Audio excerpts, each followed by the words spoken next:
আর বাংলাদেশ হচ্ছে পৃথিবীর সবচাইতে বড় দেশ। হ্যাঁ, 64 জেলা, এরপরে ছোট।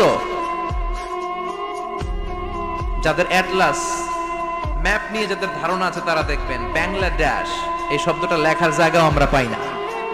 মানচিত্রে বাংলাদেশ শব্দটা লেখার জায়গা পায় না। বিআরএ উঠে যায় ইন্ডিয়ার উপর, আর ডিএসএ উঠে যায় আবার ইন্ডিয়ার উপর।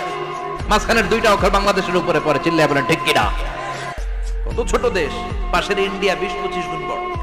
ইউরোপ আমেরিকার অনেক দেশ আছে, আমেরিকায় বাংলাদেশের চেয়ে শতগুণ বড়, কানাডা কয়েকশো গুণ বড়, রাশিয়া কয়েকশো গুণ বড়। এরকম প্রায় 200 দেশ নিয়ে পৃথিবীর স্থলভাগ, আর 70% হচ্ছে শুধু পানি। এই সব মিলে আমাদের এই পৃথিবী। আর এত বড় পৃথিবীর চেয়েও নাকি সূর্য 13 লক্ষ গুণ। মানুষগুলো পাগলের মতো দৌড়াবে। কেউ থাকবে টয়লেটে, কেউ হসপিটালে,